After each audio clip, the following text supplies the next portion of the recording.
ಯಾದಗಿರಿ ಜಿಲ್ಲೆಯ ಹುಣಸಗಿ ತಾಲೂಕಿನಲ್ಲಿ ಭಾನುವಾರದಂದು ಪ್ಲಾಸ್ಟಿಕ್ ಮುಕ್ತ ಹುಣಸಗಿ ಅಭಿಯಾನ ಜಿಲ್ಲಾ ಕಾನೂನು ಸೇವೆಗಳ ಪ್ರಾಧಿಕಾರ ಹಮ್ಮಿಕೊಂಡಿದ್ದು, ಜಿಲ್ಲಾ ಆಡಳಿತ, ಜಿಲ್ಲಾ ಪಂಚಾಯತ್, ಜಿಲ್ಲಾ ಪೊಲೀಸ್, ಜಿಲ್ಲಾ ನ್ಯಾಯವಾದಿಗಳ ಸಂಘ, ನಗರಸಭೆ, ಶಿಕ್ಷಣ ಇಲಾಖೆ, ಕಂದಾಯ ಇಲಾಖೆ, ಜಿಲ್ಲಾ ಮಾಲಿನ್ಯ ನಿಯಂತ್ರಣ ಮಂಡಳಿ, ಆಹಾರ ಮತ್ತು ನಾಗರಿಕ ಸರಬರಾಜು ಇಲಾಖೆ, ಜಿಲ್ಲಾ ಆರೋಗ್ಯ ಮತ್ತು ಕುಟುಂಬ ಕಲ್ಯಾಣ ಇಲಾಖೆ, ಶಶಿ ಚಾರಿಟೇಬಲ್ ಮತ್ತು ಎಜುಕೇಷನ್ ಟ್ರಸ್ಟ್, ಬಿಜಿಯ ವಿಠಲ ಸೇವಾ ಸಂಸ್ಥೆ ಹಾಗೂ ಇತರೆ ಸಂಘ ಸಂಸ್ಥೆಗಳ ಸಹಯೋಗದಲ್ಲಿ ಪ್ಲಾಸ್ಟಿಕ್ ಮುಕ್ತ ಯಾದಗಿರಿ ಅಭಿಯಾನ ಹಮ್ಮಿಕೊಳ್ಳಲಾಗಿತ್ತು. ಯಾದಗಿರಿ ಜಿಲ್ಲೆಯಲ್ಲಿ ಸತತ 8ನೇ ದಿನವನ್ನಾಗಿ ಹುಣಸಗಿ ತಾಲೂಕನ್ನು ಆಯ್ಕೆ ಮಾಡಲಾಗಿತ್ತು. ಪ್ಲಾಸ್ಟಿಕ್ ಬಳಸಿದರೆ ಮಾನವನ ಜೀವಕ್ಕೆ ಹೆಚ್ಚಿನ ಅಪಾಯವಿದೆ. ಹಾಗೆ ಪರಿಸರ ಸಂರಕ್ಷಣೆ ನಮ್ಮ ಜವಾಬ್ದಾರಿ. ಪ್ರಾಣಿ ಪಕ್ಷಿಗಳಿಗೆ ತೊಂದರೆ ಆಗ್ತಾ ಇದೆ. ಸುಮಾರು 40 ವರ್ಷದ ಹಿಂದೆನೇ ಪ್ಲಾಸ್ಟಿಕ್ ನಿಷೇಧಿಸಲಾಗಿದೆ. ಹೀಗಿರುವಾಗ ಕಾನೂನು ಪಾಲನೆ ನಮ್ಮ ಕರ್ತವ್ಯ. ಪ್ಲಾಸ್ಟಿಕ್ ಮುಕ್ತ ಯಾದಗಿರಿ ಜಿಲ್ಲೆ ನಮ್ಮ ಕನಸು. ಬಟ್ಟೆಯ ಚೀಲ ಬಳಸಿ ಪ್ರಕೃತಿಯನ್ನ ಕಾಪಾಡಿ, ಮುಖ್ಯ ನ್ಯಾಯಾಧೀಶರು ತಿಳಿಸಿದರು.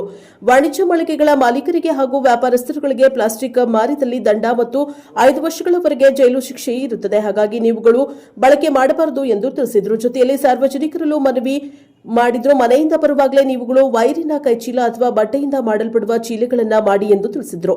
ಈ ಸಂದರ್ಭದಲ್ಲಿ ಗೌರವಾನ್ವಿತ ಯಾದಗಿರಿ ಜಿಲ್ಲಾ ಪ್ರಧಾನ ಮತ್ತು ಸತ್ರ ನ್ಯಾಯಾಧೀಶರಾದ ಮರುಳಸಿದ್ದಾರಾಧ್ಯ ಉದ್ಘಾಟಿಸಿದರು. ಸುರಪುರದ ಸೆಕೆಂಡ್ ಅಡಿಷನಲ್ ನ್ಯಾಯಾಧೀಶರಾದ ಯಮುನಪ್ಪ, ಜಿಲ್ಲಾ ಕಾನೂನು ಸೇವಾ ಪ್ರಾಧಿಕಾರದ ಸದಸ್ಯ ಕಾರ್ಯದರ್ಶಿಯಾದ ಹಿರಿಯ ಸಿವಿಲ್ ನ್ಯಾಯಾಧೀಶರು ಶ್ರೀ ಮರಿಯಪ್ಪ, ಶ್ರೀಮತಿ ಪಕ್ಕೀರವ್ವ, ಹಿರಿಯ ಸಿವಿಲ್ ನ್ಯಾಯಾಧೀಶರು ಸುರಪುರ ಹಾಗೂ ಹೆಚ್ಚುವರಿ ಸಿವಿಲ್ ನ್ಯಾಯಾಧೀಶರಾದ ಶ್ರೀ ಕುಮಾರಿ ಎಎಂ ಪಾಟೀಲ್, ಯಾದಗಿರಿ ಜಿಲ್ಲಾ ಗೃಹ ರಕ್ಷಕ ದಳದ ಸಮಾದೇಷ್ಟರು ಈರಣ್ಣ ವಿಶ್ವಕರ್ಮ ಹಾಗೂ ಹುಣಸಗಿ ಘಟಕದ ಘಟಕಾಧಿಕಾರಿಗಳು ಹಾಗೂ ಗೃಹ ರಕ್ಷಕ ದಳದವರು ಉಪಸ್ಥಿತರಿದ್ದರು. ಈ ಕಾರ್ಯಕ್ರಮದಲ್ಲಿ ನೂರಾರು ಜನರು ಭಾಗಿಯಾಗಿದ್ದರು.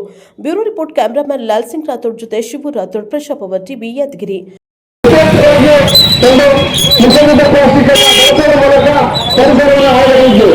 ನಮಗೆ ಅರಿವಿಲ್ಲದೆ ನಾವು ಸಹ ದಿನನಿತ್ಯ 5 ಮಿಲಿಗ್ರಾಂನಷ್ಟು ಪ್ಲಾಸ್ಟಿಕ್ ಅನ್ನ ಗಾಳಿಯ ಮೂಲಕ, ಆಹಾರದ ಮೂಲಕ, ನೀರಿನ ಮೂಲಕ ನಾವು ಮೈಕ್ರೋ ಪ್ಲಾಸ್ಟಿಕ್ ನ ಸೇವನೆ ಮಾಡ್ತಾ ಇದ್ದೇವೆ. ಹಾಗಾಗಿ ನಮಗೆ ಉನ್ನತ ಕಾಯಿಲೆಗಳಾಗಿರ್ತಕ್ಕಂಥ ಕ್ಯಾನ್ಸರ್ ಅಂತ ಭಯಾನಕ ಕಾಯಿಲೆಗಳು ಸಹ ಬರ್ತಾ ಇದೆ. ಸಾರ್ವಜನಿಕರೇ, ನಾವೆಲ್ಲರೂ ಇವತ್ತು ನಿಜವಾದ ಪ್ಲಾಸ್ಟಿಕ್ ಬಳಸೋದ ಮೂಲಕ ಮಾನವ ಕುಲಕ್ಕೆ ಅಷ್ಟೇ ಅಲ್ಲದೆ ಪ್ರಾಣಿ ಪಕ್ಷಿಗಳ ಸಂಕುಲಕ್ಕೂ ಸಹ ನಾವು ಜೀವಕ್ಕೆ ಅಪಾಯ ತಂದಿರ್ತಕ್ಕಂಥ ಕೆಲಸ ಮಾಡ್ತಾ ಇದ್ದೇವೆ. ಅದಕ್ಕಾಗಿ ಕಳೆದ 8 ದಿನಗಳಿಂದ ಯಾದಗಿರಿ ಜಿಲ್ಲೆಯಾದ್ಯಂತ ಸಾರ್ವಜನಿಕರಲ್ಲಿ ಈ ಏಕಬಳಕೆ ನಿಷೇಧಿತ ಪ್ಲಾಸ್ಟಿಕ್ ವಸ್ತುಗಳನ್ನ ಬಳಸೋದ್ರಿಂದ ಆಗ್ತಕ್ಕಂಥ ದುಷ್ಪರಿಣಾಮಗಳ ಕುರಿತು ಜಾಥಾ ಮಾಡೋದ್ರ ಮೂಲಕ ಸಾರ್ವಜನಿಕರಲ್ಲಿ ಜಾಗೃತಿ ಕಾರ್ಯಕ್ರಮವನ್ನ ಮಾಡ್ತಾ ಇದ್ದೀವಿ. ನಾಳೆ ಸೋಮವಾರದಿಂದ ಯಾರಾದರೂ ನಿಷೇಧಿತ ಪ್ಲಾಸ್ಟಿಕ್ ವಸ್ತುಗಳಾದಂತಹ ಕ್ಯಾರಿ ಬ್ಯಾಗ್, ಊಟ ತಟ್ಟೆ, ಚಾಲೋಟ, ಸ್ಟೂಲ್ ಮತ್ತಿತರ ರೂಪದಲ್ಲಿ ನಿಷೇಧಿತ ಪ್ಲಾಸ್ಟಿಕ್ ಅನ್ನು ಬಳಸಿದರೆ ಅವರಿಗೆ ದಂಡ ವಿಧಿಸಲಾಗುತ್ತದೆ. ಪುನಃ ಬಳಸಿದರೆ ಅವರ ಮೇಲೆ ಕ್ರಿಮಿನಲ್ ಪ್ರಕರಣಗಳನ್ನು ದಾಖಲಿಸಲಾಗುತ್ತದೆ. ಅದಲ್ಲದೆ ಅಂಗಡಿಗಳ ಮಾಲೀಕರು, ಹೋಟೆಲ್ಗಳ ಮಾಲೀಕರು ಮತ್ತು ಹಣ್ಣು ತರಕಾರಿಗಳ ವ್ಯಾಪಾರಸ್ಥರು ಯಾರಾದರೂ ಈ ನಿಷೇಧಿತ ಸಾರಿಗೆಗಳನ್ನ ಬಳಸಲಾಯಿತು, ಮಾರಾಟ ಮಾಡಲಾಯಿತು, ಹಂಚಲಾಯಿತು ಕಂಡು ಬಂದ್ರೆ ಅವರ ವ್ಯಾಪಾರದ ಲೈಸೆನ್ಸ್ ಅನ್ನು ಕೂಡ ರದ್ದು ಮಾಡಲಾಗುವುದು. ಇದರ ಉದ್ದೇಶ ಇಷ್ಟೇ, ನಾವೆಲ್ಲರೂ ಬದುಕಬೇಕಾಗಿದೆ. ನಾವು ಬದುಕಿ ಮತ್ತೆ ನಮ್ಮ ಜೊತೆ ಪ್ರಾಣಿ ಪಕ್ಷಿಗಳನ್ನು ಸಹ ಬದುಕೋದಕ್ಕೆ ಅವಕಾಶ ಮಾಡಿಕೊಡ್ಬೇಕಾಗಿದೆ. ಅದಲ್ಲದೆ ನಮ್ಮ ಮುಂದಿನ ಪೀಳಿಗೆಗೂ ಸಹ ನಾವು ಒಳ್ಳೆಯ ವಾತಾವರಣ, ಸುಂದರವಾದಂತಹ ಸ್ವಚ್ಛವಾದಂತಹ ಒಂದು ಪರಿಸರವನ್ನು ಉಳಿಸಿಕೊಳ್ಬೇಕಾಗಿದೆ. ಹಾಗಾಗಿ ಈ ಒಂದು ಪ್ಲಾಸ್ಟಿಕ್ ಮುಕ್ತ ಅಭಿಯಾನ ಕೈಗೊಳ್ಳಲಾಗಿದೆ. ಈ ಅಭಿಯಾನಕ್ಕೆ ಸಾರ್ವಜನಿಕ ಎಲ್ಲರೂ ಕೂಡ ಈ ಒಂದು ನಿಷೇಧಿತ ಪ್ಲಾಸ್ಟಿಕ್ ವಸ್ತುಗಳನ್ನ ಬಳಸದೆ ಇರೋದ್ರ ಮೂಲಕ ತಾವು ಈ ಒಂದು ಅಭಿಯಾನಕ್ಕೆ ಬೆಂಬಲ ಸೂಚಿಸಬೇಕು. ದಯವಿಟ್ಟು ತಾವೆಲ್ಲರೂ ಮನೆಯಿಂದ ಯಾವುದೇ ಒಂದು ಅಂಗಡಿಗೆ ತರಕಾರಿ, ಹಣ್ಣು, ಕಿರಾಣಿ ಅಂಗಡಿಗೆ ಹೋಗಬೇಕಾದ್ರೆ ಕೈ ಚೀಲಗಳನ್ನ, ಬಟ್ಟೆ ಚೀಲಗಳನ್ನ ಮತ್ತಿತರ ಚೀಲಗಳನ್ನು ಬಳಸಬೇಕು. ಅವುಗಳನ್ನು ಬಳಸೋದ್ರ ಮೂಲಕ ಪ್ಲಾಸ್ಟಿಕ್ ವಸ್ತುಗಳನ್ನ ಬಳಸೋದ್ರಿಂದ ದೂರ ಇರಬೇಕು. ಮತ್ತೆ ಅದ್ರ ಜೊತೆಗೆ ನಮ್ಮ ಆರೋಗ್ಯ ಕಾಪಾಡಿಕೊಳ್ಳೋದಕ್ಕೆ ನಾವೆಲ್ಲರೂ ಕೂಡ ಸಹಕಾರ ನೀಡಬೇಕಂತೇಳಿ ಈ ಮೂಲಕ ಸಾರ್ವಜನಿಕರಲ್ಲಿ ಮನವಿ ಮಾಡಬೇಕು. ನಮ್ಮ ಯಾದಗಿರಿ ಜಿಲ್ಲೆಯಲ್ಲಿ 8ನೇ ದಿನ ನಡೀತಾ ಇದೆ. ಈಗಾಗಲೇ ಯಾದಗಿರಿ ನಗರದಲ್ಲಿ, ಶಹಾಪುರ, ಸುರಪುರದಲ್ಲೂ ನಡೆಸಿದ್ದೇವೆ. ಇದು ನಮ್ಮ ಹುಣಸಗಿ ಈ ನ್ಯಾಯಾಲಯ ಹೊಂದಿರುವುದು ಸಹ ನ್ಯಾಯಾಲಯ ಇನ್ನೂ ಸ್ಥಾಪನೆ ಆಗಿಲ್ಲ. ಆದರೂ ಸಹ ಇದು ನಮ್ಮ ಜಿಲ್ಲೆಯ ಒಂದು ಭಾಗ ಆಗಿದೆ. ಈ ಒಂದು ಜಿಲ್ಲೆಯಲ್ಲೂ ಈ ಒಂದು ತಾಲೂಕಿನಲ್ಲೂ ಸಹ ಜಾಗೃತಿ ಮೂಡಿಸಬೇಕಾದಂತ ಅತಿ ಅವಶ್ಯಕತೆ ಇದೆ. ಈಗಾಗಲೇ ನಮ್ಮ ಸದಸ್ಯ ಕಾರ್ಯದರ್ಶಿಗಳು ಒಂದು ಪ್ಲಾಸ್ಟಿಕ್ ಬಳಕೆಯಿಂದ ಆಗುವಂತ ಪರಿಣಾಮಗಳ ಬಗ್ಗೆ ಹೇಳಿದ್ದಾರೆ.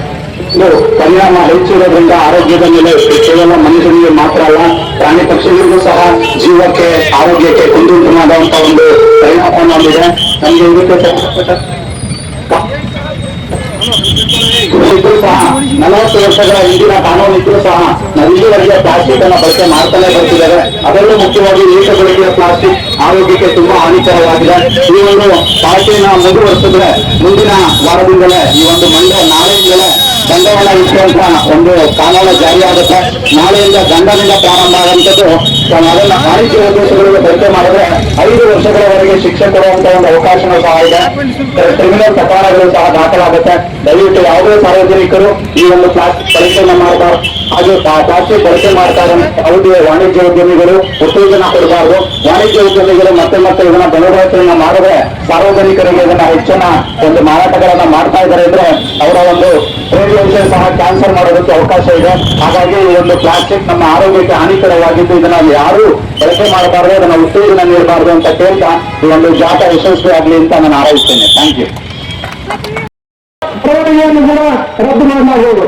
ಹಾಗಾಗಿ ಸಾರ್ವಜನಿಕರು ದಯವಿಟ್ಟು ಈ ಒಂದು ನಿಷೇಧಿತ ಪ್ಲಾಸ್ಟಿಕ್ ನಿಂದ ಮಾನವ ಸಂಕುಲಕ್ಕೆ, ಪ್ರಾಣಿ ಪಕ್ಷಿಗಳ ಸಂಕುಲಕ್ಕೆ ಏನು ಅಪಾಯ ಬರ್ತದೆ ಇದನ್ನ ನಾವೆಲ್ಲ ತಪ್ಪಿಸಬೇಕಾಗಿದೆ. ಹಾಗಾಗಿ ನಾವು ಈ ಒಂದು ಪ್ಲಾಸ್ಟಿಕ್ ಅನ್ನ ಬಳಸದೇ ಇರೋದ್ರ ಮೂಲಕ ಅಥವಾ ನಾವು ಯಾವ್ದಾದ್ರು ಸಂತೆಗೆ ಹೋಗಬೇಕಾದ್ರೆ ಅಥವಾ ಅಂಗಡಿಗೆ ಹೋಗಬೇಕಾದ್ರೆ ನಮ್ಮ ಮನೆಯ ಸುತ್ತಬೇಕು, ಪ್ರಾಣಿ ಪಕ್ಷಿಗಳು ಸುತ್ತಬೇಕು ಮತ್ತು ಎಲ್ಲರೂ ನಮ್ಮ ಸುಂದರವಾದಂತಹ ಸ್ವಚ್ಛವಾದಂತಹ ಪರಿಸರವನ್ನು ಕಾಪಾಡಬೇಕಂತ ಹೇಳಿದ್ರೆ ನಾವು ನಿಷೇಧಿತ ಪ್ಲಾಸ್ಟಿಕ್ ವಸ್ತುಗಳನ್ನ ಈ ಕೂಡಲೇ ಬಳಕೆ ಮಾಡಿ ನಿಲ್ಲಿಸಬೇಕಾಗಿದೆ. ಹಾಗಾಗಿ ಕೃಷಿ ಪಟ್ಟಣದ ಸಾರ್ವಜನಿಕರು ತಾವು ಸಹ ನಾಳೆಯಿಂದಲೇ ನಿಷೇಧಿತ ಪ್ಲಾಸ್ಟಿಕ್ ವಸ್ತುಗಳಾದಂತಹ ಕ್ಯಾರಿ ಬ್ಯಾಗ್, ಊಟ ತಟ್ಟೆ ಮತ್ತೆ ಚಹಾ ಲೋಟ ಇಂತಹ ವಸ್ತುಗಳನ್ನ ಬಳಸೋದಕ್ಕ ಈ ಒಂದು ನಿಷೇಧಿತ ವಸ್ತುಗಳ ಬಳಕೆಯನ್ನು ನಿಲ್ಲಿಸೋದಕ್ಕೆ ಈ ಅಭಿಯಾನ ನಡೀತಾ ಇದೆ. ಈ ಅಭಿಯಾನಕ್ಕೆ ತಾವೆಲ್ಲರೂ ಕೈಜೋಡಿಸ್ತೀರಿ, ಸಹಕರಿಸ್ತೀರಿ, ಗಮನಿಸ್ತೀರಿ ಅಂತ ಹೇಳಿ ತಮ್ಮಲ್ಲಿ ಮನವಿ ಮಾಡಬೇಕು. ಈಗ ಈ ಒಂದು ಅಭಿಯಾನದಲ್ಲಿ ನಮ್ಮ ಯಾದಗಿರಿ ಜಿಲ್ಲೆಯ ಪ್ರಧಾನ ಜಿಲ್ಲಾ ಮತ್ತು ಸತ್ರ ನಾಯಕರಾಗಿರ್ತಕ್ಕಂಥ ಶ್ರೀ ಮಕ್ಕಳರಾಜ ಸಾಹೇಬರು ಮತ್ತೆ ಸುರಪುರದ 2ನೇ ಜಿಲ್ಲಾ ಮತ್ತು ಸತ್ರ ನಾಯಕರಾಗಿರ್ತಕ್ಕಂಥ ಶ್ರೀ ಅಮೃತ ಬೊಮ್ಮನಿ ಸಾಹೇಬರು, ಆಮೇಲೆ ಹಿರಿಯ ಸಿವಿಲ್ ನ್ಯಾಯಾಧೀಶರಾಗಿರ್ತಕ್ಕಂಥ ಕೆಳಗೇರಿ ಮೇಡಮ್ ಮತ್ತು ಸಿವಿಲ್ ನ್ಯಾಯಾಧೀಶರಾಗಿರ್ತಕ್ಕಂಥ ಒಂದು ಅಭಿಯಾನದ ಜಾತಿಯಲ್ಲಿ ಭಾಗವಹಿಸಿದ್ದಾರೆ. ಅವರು ಕೂಡ ನಾನು ಜಿಲ್ಲಾ ಕಾನೂನು ಸೇವಾ ಪ್ರಾಧಿಕಾರದಿಂದ ಹೃತ್ಪೂರ್ವಕ ಧನ್ಯವಾದಗಳು ಹೇಳ್ತೀನಿ. ಆಮೇಲೆ ಆಶಾ ಕಾರ್ಯಕರ್ತೆಯರು ಮತ್ತೆ ಶಾಲಾ ಮಕ್ಕಳು ಆಮೇಲೆ ವಿವಿಧ ಸಂಘಟನೆಗಳ ಮುಖಂಡರು ಈ ಒಂದು ಅಭಿಯಾನದ ಜಾಥಾದಲ್ಲಿ ಭಾಗವಹಿಸಿದ್ರೆ ತಮ್ಮೆಲ್ಲರಿಗೂ ನಾನು ಹೃತ್ಪೂರ್ವಕವಾದಂತಹ ಧನ್ಯವಾದಗಳು ಹೇಳ್ತೀನಿ. ಹಾಗಾಗಿ ಒಂದು ಈ ನಾಳೆಯಿಂದಲೇ ಈ ಒಂದು ನಿಷೇಧಿತ ಪ್ಲಾಸ್ಟಿಕ್ ವಸ್ತುಗಳನ್ನ ಬಳಸಲಿಕ್ಕೆ ನಿಲ್ಲಿಸಬೇಕು. ಆ ಮೂಲಕ ಸ್ವಚ್ಛ ಮತ್ತು ಸುಂದರವಾದಂತಹ ಯಾದಗಿರಿ ಜಿಲ್ಲೆಯ ಅಭಿಯಾನ ನಡೀತಿದೆ. ಆ ಅಭಿಯಾನಕ್ಕೆ ತಾವೆಂದು ಕೈ ಜೋಡಿಸಬೇಕಂತೇಳಿ ಹೇಳ್ತಾ ಈ ಒಂದು ಅಭಿಯಾನ ನಡೆಸಲಿಕ್ಕೆ ಅಥವಾ ಈ ಜಾತಿಯಲ್ಲಿ ತಾವೆಲ್ಲರೂ ಭಾಗವಹಿಸಿ ಧನ್ಯವಾದಗಳನ್ನ ಮತ್ತೊಮ್ಮೆ ನಡೆದೊಮ್ಮೆ ತಮ್ಮೆಲ್ಲರಿಗೂ ಸಿಕ್ಕಲ್ಲ ಎಲ್ಲರನ್ನ ಹಿಡಿದೇವೆ. ಇದರಿಂದಾಗಿ ಮನುಷ್ಯರ ಜೀವಕ್ಕೆ ಅಲ್ಲದೆ ಪ್ರಾಣಿ ಪಕ್ಷಿಗಳ ಜೀವಕ್ಕೆ ಕೂಡ ಕೊಂಡುತ್ತಿರ್ತಕ್ಕಂಥ ಕೆಲಸವನ್ನು ನಾವು ನಮ್ಮ ಅರಿವಿಲ್ಲಂತೆ ಮಾಡ್ತಾ ಇದ್ದೇವೆ. ಹಾಗೆ ಅಂತಕ್ಕಂಥ ಒಂದು ಅಭಿಯಾನ ನಡೆಸಲಾಗುತ್ತದೆ. ಈ ಅಭಿಯಾನದಲ್ಲಿ ಜಿಲ್ಲಾ ಕಾನೂನು ಸೇವಾ ಪ್ರಾಧಿಕಾರ, ಜಿಲ್ಲಾಡಳಿತ, ಜಿಲ್ಲಾ ಪೊಲೀಸ್ ಮತ್ತೆ ವಿವಿಧ ಇಲಾಖೆಗಳು ಅಲ್ಲದೆ ಜಿಲ್ಲಾ ನ್ಯಾಯಾಲಯದ ಸಂಘ, ಸುರಪುರ ತಾಲೂಕು ವಕೀಲರ ಸಂಘ ಮತ್ತೆ ಅದಲ್ಲದೆ ವಿವಿಧ ಸಂಘ ಸಂಸ್ಥೆಗಳ ಸಹಯೋಗದಲ್ಲಿ ಒಂದು ಅಭಿಯಾನ ಕೈಗೊಳ್ಳಲಾಗಿದೆ. ಈ ಪ್ಲಾಸ್ಟಿಕ್ ಬಳಸೋದನ್ನು ನಿಷೇಧಿಸಿ ನೀವೇ ನಿಮ್ಮ ಒಂದು ಪ್ರತಿಜ್ಞೆ ಮಾಡಬೇಕಾಗಿ ತಮ್ಮಲ್ಲಿ ಕೇಳಿಕೊಳ್ಳುತ್ತೇನೆ. ನೀವು ಯಾವುದೇ ಒಂದು ನಿಮ್ಮ ಮಾರ್ಕೆಟ್ ಬರಬೇಕಾದ್ರೆ ಒಂದು ಅಥವಾ ವೈರ್ ಚೀಲಗಳು ಸಿಗ್ತಾವ, ಆ ವೈರ್ ಚೀಲಗಳನ್ನು ತೆಗೆದುಕೊಂಡು ನಿಮ್ಮಲ್ಲಿ ಬರ್ತಕ್ಕಂಥ ದಿನನಿತ್ಯದ ಒಂದು ಕಿರಾಣಿ ಅಂಗಡಿ ಆಗಲಿ ಕಾಯಿಪಲ್ಯ ಆಗಲಿ ಯಾವಾಗ ತೆಗೆದುಕೊಂಡು ಹೋಗ್ಬೇಕು. ಯಾವಾಗಲೂ ಪ್ಲಾಸ್ಟಿಕ್ ನೀವು ಬರೆಗೈಲಿ ಬರಬಾರದಂತ ನಮ್ಮಲ್ಲಿ ಸಾರ್ವಜನಿಕರಲ್ಲಿ ಮನವಿ ಮಾಡಿಕೊಳ್ತೀವಿ. ಯಾಕಂತಂದ್ರೆ ನಿಮ್ಮ ಒಂದು ಉದ್ದೇಶ ಸಲುವಾಗಿ, ನಿಮ್ಮ ಒಳ್ಳೆಯ ಸಲುವಾಗಿ ಈ ಕಾರ್ಯಕ್ರಮವನ್ನು ಹಮ್ಮಿಕೊಂಡಾಗ ಅವರೇನು ನೀವು ಬಂದು ನಿಮ್ಗೆ ಇಷ್ಟು ತಿಳುವಳಿಕೆ ಕೊಡ್ತಾರಂತಂದ್ರೆ ಅದನ್ನು ನೀವು ಸದುಪಯೋಗ ಪಡೆದುಕೊಳ್ಬೇಕು. ಇದು ಎಲ್ಲರೂ ನಾವು ಅಷ್ಟೇ ಇವತ್ತೊಂದನ್ನು ಬಂದು ಕಾರ್ಯಕ್ರಮ ನೆರವೇರಿಸಿದ್ರೆ ಅದು ಸಾಧ್ಯ ಆಗೋದಿಲ್ಲ. ನೀವು ಅದಕ್ಕೆ ಉತ್ತೇಜನ ಕೊಟ್ಟು ಇವತ್ತಿನಿಂದ ನಾವು ಆ ಪ್ಲಾಸ್ಟಿಕ್ ಅನ್ನು ಬಳಸುವುದಿಲ್ಲ ಅಂತ ಒಂದು ಪ್ರತಿಜ್ಞೆ ಮಾಡಿದ್ರೆ ಅದಕ್ಕೊಂದು ಈ ಕಾರ್ಯಕ್ರಮ ನಡೆಸಿದಕ್ಕ ಮತ್ತೆ ಇಲ್ಲಿ ಸೇರಿದಕ್ಕ ಒಂದು ಜನರಿಗೆ ಅನುಕೂಲ ಆಗ್ತದೆ ಅಂತ ಹೇಳಿ ಈ ಸಂದರ್ಭದಲ್ಲಿ ಮಾತಾಡಲು